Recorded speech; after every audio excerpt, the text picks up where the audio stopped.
Second session. Dito sir, para medyo... Dito kayo sa kabit. Uy! Maama ko na yun. Pawak nga sir. Mamayat ka, ayun ah. Uy, wait lang! Sige. Pwede mo. Tumigas ba? Ang kabilis, hindi siya. Yung paa mo ayun. Talaga gusto na itong babae nila. Hindi pumapalit.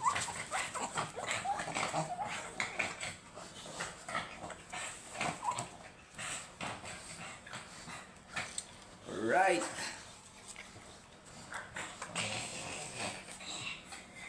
Yan. Certified makadyot sa ayon. Huwag na. Dahil ko. Balik na.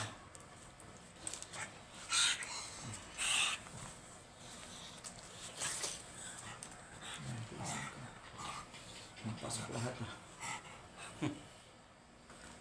Ang laki din ng buhok. Kawasan, sakto lang.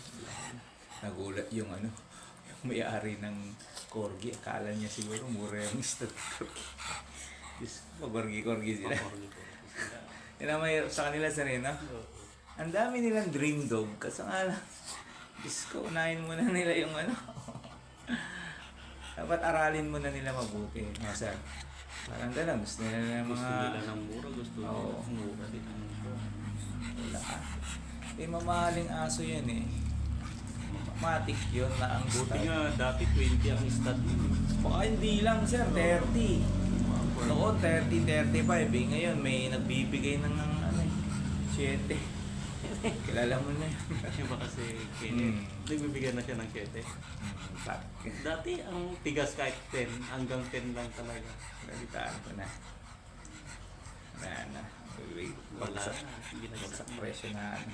Yun din ang kwan eh. Dapat kami dapat ng breeder ng corgi. Talagang may fixed price Lock tayo. and load po. Dapat may samaan talaga sir. Fixed price para Kasi kung hindi nila aayusin yung ganyan. wala, bababat bababa. May nakakausap mga ako na nakaraan sa Shih Tzu. Benta niya Shih Tzu niya. 3K, 2K. Sabi ko sa kanya, ma'am, sigurado ka dyan sa ginagawa mo. Baka sa susunod na taon, halos 1,000 na yung Shih Tzu.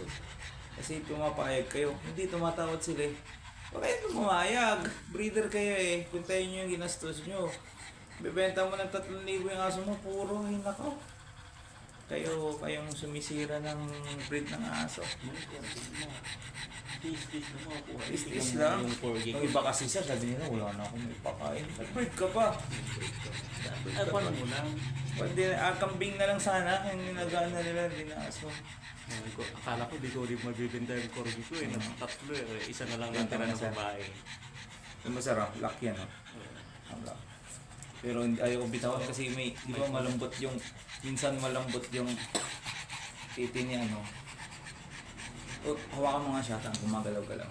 Iharap mo sa camera. Picture na siya. Ayun.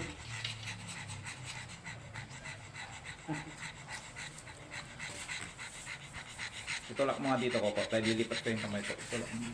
Dito. Ayan, naluluwa. Lumuluwa. Ayun, sarap. Oh, lumuluwa. Lumuwa na. Lock na siya, lumuluwa. Lambot. Pati mo nga yun.